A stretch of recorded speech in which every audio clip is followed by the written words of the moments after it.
அண்ணே, என்ன? என்ன சாப்பாடு பண்றீங்க? ரசம், வாழைக்காய் பொரியல். ஓ, வாழைக்காய் பொரியல். இதா வாழைக்காய் பூ பொரியலா? வாழைப்பூடா. வாழைக்காய்க்கும் வாழைப்பூக்கும் வித்தியாசம் தெரியாதா? ஆனா இல்ல, வாழைப்பூ பொரியல் பண்ணிருங்க, வேலை முடியும். வாழைப்பூ பொரியல் வாங்கிட்டு வச்சிருக்கீங்களே, ஏன் சுத்தம் பண்றது? யார் வாங்கிட்டு வந்தாங்க? ஏன் வாங்கிட்டு வந்தது? வாங்கிட்டு வந்தீங்க போய் கம்ப்ளைண்ட் போய் பண்ணு. சொல்லு, உனக்கு சுத்தம் பண்ணி வாங்கி செஞ்சு தரேன். ஆனா இது சுத்தம் பண்றதுக்கு 1 மணி நேரம் ஆயிருந்தா என்னாலும் செய்ய முடியாது. என்னால எது ஈஸியா இருக்கோ அர்த்தம் செய்வேன் நான். உங்க சௌகரியம் மேற்கு வச்சு வாங்கிட்டு இருப்பீங்க, நான் செய்ய தருவேன். ஆனா அப்படி இல்ல, வாழைப்பூ நல்லா இருக்கும் சாப்பிட்றதுக்கு. அப்ப செய்யி, சுத்தம் செய்யி. ஆனா சுத்தம் பண்றது கஷ்டமா இருக்குண்ணா. அப்ப மூடிட்டு.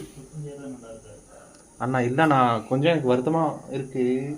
ஆனா இல்லாட்டி நான் உங்களுக்கு ஹெல்ப் பண்றேன், நீங்க கட் பண்ணுங்க சரிங்களா? ஒவ்வொரு தொழில் எடுத்துருங்க, நான் அதை எடுத்து அந்த பிச்சு பிச்சு கொடுத்துட்றேன். நாளைக்கு செஞ்சுக்கலாம். நாளைக்கா? இன்னைக்கு வேணாமா அப்படின்னா? எனக்கு டயர்டா இருக்கு. சரி, ஓகே. 3 நாள் உங்களை காணோம், என்ன ரீசன்?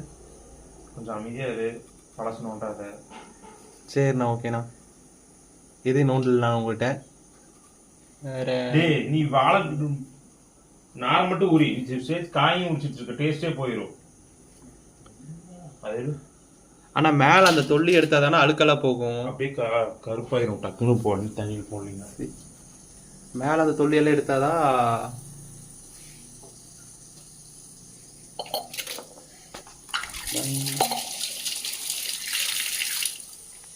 பால் காயுது, நீ அடுப்பு தொட. இன்னைக்கு வேலை கம்மி தான். ஓகே, நான் டன். அடுப்பு துடைக்காம மட்டும் நீ போனீங்கன்னா உன சாவடிச்சிருவோம் நானு. நீங்க என்ன பார்த்து சொல்லுங்க? அடுப்பு துடைக்காம மட்டும் நீ போனீங்கன்னா அவன் கொண்டே விடுவோம் நான். இன்னைக்கு உனக்கு அதான் வேலை, வேற எந்த வேலையும் இல்லை. அடுப்பு தொடச்சா மட்டும் ஓகே, அவ்வளோதானே? ஆமா, ஓகே டன். ட்ரை பண்றேன். ட்ரை எல்லாம் கிடையாது. ஆனா அது உண்மையா எவ்வளவு அழுக்கு இருக்கு பாருங்கண்ணா. அதுக்கு நான் என்ன பண்ணிட்டேன், 3 நாளைக்கு நல்லா தானே இருந்தது. இப்ப என்ன பண்ணீங்க எல்லாம் சேர்ந்து? ஆனா அது என் மேல எல்லாம் எந்த தப்பும் இல்லைண்ணா. அப்படி இப்படி அழுக்காச்சு. ஆனா அது டஸ்ட் படியும்ல, அது மாதிரி வந்து படிஞ்சு. அப்போ சுத்தம் பண்ணி தான் ஏன் இருக்கு? அப்போ சுத்தம் பண்ணால சமைக்க அப்படியே விட்டுறீங்க. தாளிச்சு கொட்டினா, குழம்பு கொட்டினா, சோறை கொட்டினா அப்படியே விட்டுறீங்க, அது அப்படியே அழுக்காயிருது. ஆனா இல்லண்ணா.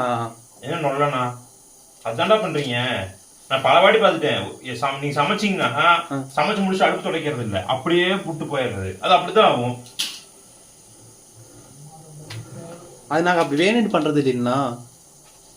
வேணும்தான் பண்றீங்க, தெரியாம வேணும் பண்ணீங்கன்னா சுத்தம் பண்ணிருப்பீங்க. ஆனா அந்த அழுக்குங்கிறத வந்து நம்ம எப்படி நம்ம இது பண்ணாலும் வரும். அப்பப்ப சுத்தம் பண்ணா வராது. நீங்க இப்ப சுத்தம் பண்ணிட்டு போய் பாருங்க, மறுபடியும் அழுக்கு வந்துடும். அப்ப சுத்தம் பண்ணணும். அப்பதான் அழகா இருக்கும் பாக்குறதுக்கு. திங்கும் போது திங்கிறோம்.